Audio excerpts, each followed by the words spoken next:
Hi, hello everyone. Today we'll continue our journey with the exciting C language. Today I want to talk about the data input and output, the two functions Scanf and Printf in more detail. You can use a lot of substitution characters on how we are going to display the data. When I say data, there's like thousands of data, hundreds of data types. So what you want to, if you want to display decimal, it's a different type. If you want to display integer or string, and string has like hundreds of functions in C, Java. So let's see how we are going to try to print each of them. Conversion characters. These are conversion characters that needs to be used on how we want to display different types of data. Let's start from here. C means, what I'm going to talk about is in the, let's see here, printf statements. See this F, you see this S. These are called conversion characters. Same thing in scanf statement. See, scanf is input statement. %S, %D, %F means I'm going to input data, string data, decimal data, floating point data. Floating point is advanced decimal. Okay, so see here, I put 1, 2, 3, 1, 2, 3 data types. Means book is string, chapter number decimal, page I put floating point, just for an example. So let's see here different conversion characters.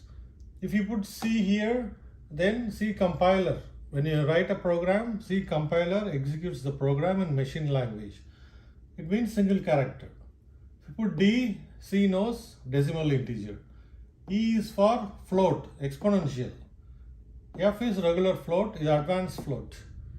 G, float. H is short integer. Remember, C, Java, for integer there are multiple data types. Short, long, signed, unsigned. I means decimal, octal, hexa, integer. C is powerful, Java is powerful because they include octal and hexadecimal in the data types. So you can interact with the machine of the computer directly using a language. That's why C and Java are powerful. O is octal, S is string, we saw here. Unsigned decimal, I talked about unsigned integers. Hexadecimal integer, X. So these two are the powerful things that make C, Java powerful. O and X, it's not available in most of the other languages. Here, there is one more. I'll talk about it later, There is the colon data types. So I gave here an example. General syntax of scanf. You just have to tell the compiler what kind of control strings you're going to use in the different arguments. Like 3 here, 1, 2, 3. Control string is all these. Argument 1, argument 2, argument n. You can have any number of arguments. I put a sample program here. Hash include stdio.h. This includes the standard input, all the library functions. C and Java are very powerful in library. So stdio means standard input output .h.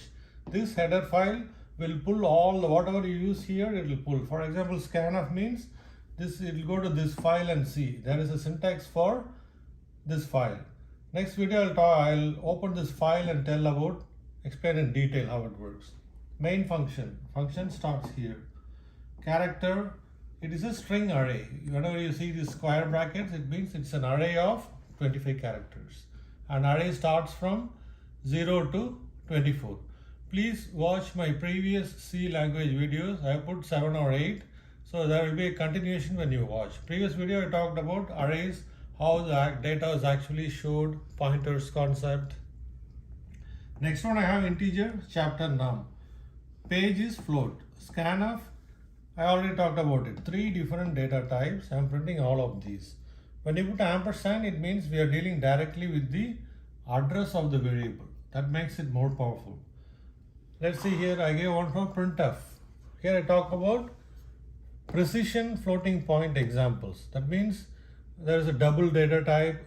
Advanced decimal data type is called floating point.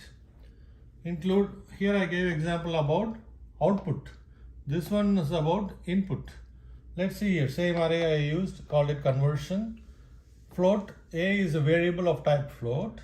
I actually define the value 456.321. It's a decimal fraction value. I want to print it. How do I want to print it? In two different types. I want to say I want to print it in 7 length. Length is 7. So when you see the output, it puts 7 characters here. 456.3. I say F. Here 7.2 I say. So output will be like this, 456.321. Here I put A. F is, I need length 5 and I want to print only 5 characters of the character array. This is a string character array of 25 characters starting from 0 to 24. C is index 0, 1, 2, 3, 4. So it prints CONVE. I just need to print only 5. So here I gave a brief intro about the what can you do with Scanf and Printf with all these conversion characters. Next video I'm going to, in the future videos, there are a lot of header files. These are header files. When it's compiled, the C will, this one has like hundreds of statements. It will include here and execute the program. I'll show you a few stdio files and what commands are included in it in the future videos. Watch my other Java, HTML, CSS. I have about 10 languages, math, science, reading. Right now we have about around 250 videos. Please watch all of them, including games. Thank you.